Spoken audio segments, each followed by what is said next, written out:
Problem number 13 में क्या दिया है ये देखो। ए लाइट बल्ब इज रेटेड, उसकी रेटिंग दी है 100 वैट, वैट यानी उसका पावर दिया रे बाबू, क्या दिया, फॉर 220 वोल्ट एसी सप्लाई, और उसका वोल्टेज कितना दिया है 220 वोल्ट, ऑफ ऑफ 50 हर्ट्स, ये क्या है उसकी फ्रीक्वेंसी है रे बाबू, क्या है। तो हमें पूछा है पहला, calculate resistance of the bulb, क्या पूछा है रे बाबू, रेजिस्टेंस ऑफ द बल्ब पूछा है पहली बात। और दूसरा, the RMS current through the bulb, और कितना आरएमएस करंट पास होता है ये पूछा है। क्लियर क्या।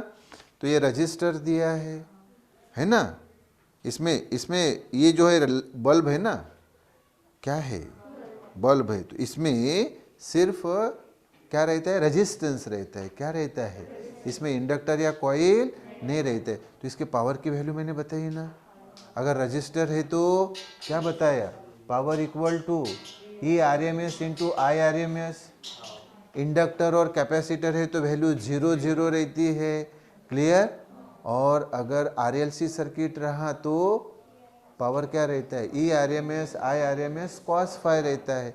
यहाँ सिर्फ रजिस्टर है तो पावर क्या रहेगा, E R M S, register है, power equal to E R M S I R M S, क्या रहेगा। तो पहले डाटा जो दिया है वो डाटा हम लिखेंगे, देखो फिर डाटा गिवन, जो हमें डाटा दिया है, बोलो डाटा क्या क्या दिया है।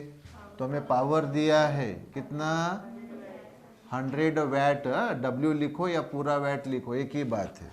हाँ, उसके बाद में वो सप्लाई दिया है 220 का, क्या दिया है, हाँ लेकिन वो वी आर एम एस दिया है, क्या दिया है, अरे क्योंकि वो एसी साइकिल है ना, कौन सी भाषा समझती है, आरएमएस भाषा समझती है। और फ्रीक्वेंसी दी है रे बाबा 50 हर्ट्स, हर्ट्स साइंटिस्ट का नाम है कि नहीं।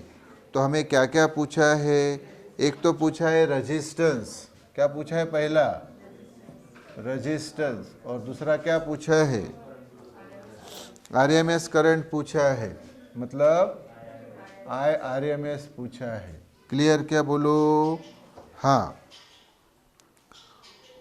तो भाई ये वैल्यू हम कैसे फाइंड करेंगे ये मुझे बताओ। तो पहली बात तो ये है कि हम ये आरएमएस करंट पहले फाइंड कर लेंगे।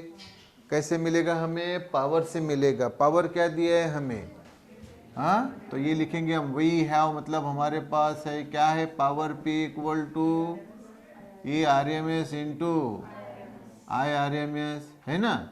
तो पावर कितना है रे बाबू 100, और ये वी आर एम एस कितना है 220, और ये क्या है आई आर एम एस, है ना। 220 इधर लाओ तो क्या होगा 100 upon 220 equal to I R M S. Clear क्या, बोलो है ना, क्लियर, यस। तो ये 0 कैंसल, 10/22 क्या है ये 10/22 आई आर एम एस। तो इसकी वैल्यू जो है वो क्या आती है ये हम फाइंड कर लेंगे।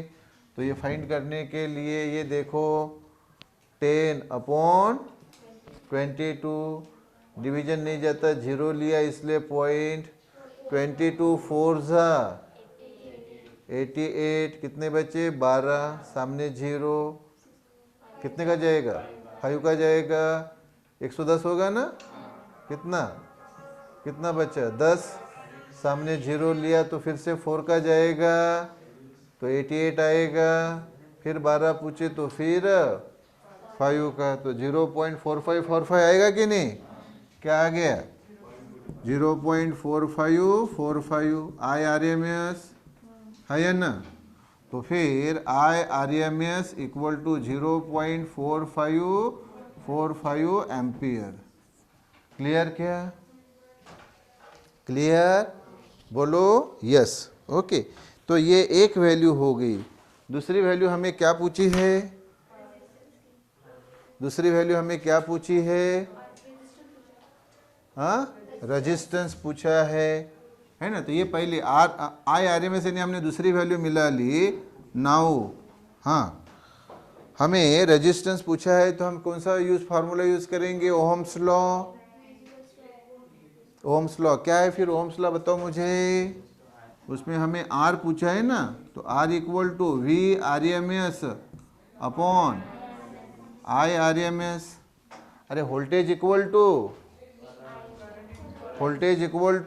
Current into resistance. ओके हाँ, तो resistance equal to voltage upon current. R M S यानी रूट मीन स्क्वायर वैल्यू वो हमें दिए है, एसी सर्किट दिया है ना। हाँ, इसलिए कौन सी भाषा समझता है वो? आरएमएस भाषा समझता है, रूट मीन स्क्वायर की भाषा। क्योंकि करंट तीन प्रकार के रहते हैं, एक इंस्टेंटेनियस करंट रहता है आई, एक I0 यानी मैक्सिमम करंट, और उससे आने वाला IRMS यानी रूट मीन स्क्वायर करंट। ये मैं बार बार आपको बताते आ रहा हूँ, 50 बार बताया, ज़्यादा बार बताया। तो VRMS हमें ऑलरेडी दिया है, कितना दिया है? 220 है ना। और IRMS कितना दिया हुआ है बोलो? ये वाला ना, कितना? अच्छा, तो एक काम करते हैं ना, आसानी से आंसर मिलाने के लिए ये वैल्यू आई ना, तो बेसिकली ये वैल्यू क्या थी बताओ बरा? ये थी ना रे बाबू, 10 बाय, हाँ, तो उससे आसानी से जल्दी आंसर मिल जाएगा। तो ये 10 बाय 22 क्लियर, तो इक्वल टू, तो ये 220 क्लियर। और ये डिवीजन की जगह अगर मल्टीप्लाई किया तो ये रिवर्स हो जाएगा, क्या हो जाएगा? 22/10 है या ना? क्या हो जाएगा बाबू बोलो जल्दी? रिवर्स हो गया है ना। तो ये 1010, हाँ, तो अभी 22 × 22 बता दो मुझे सिर्फ, कितना? 484, यस 484। और रेजिस्टेंस है तो ओहम। आंसर क्लियर क्या? मिल गया जल्दी आंसर? हाँ यस।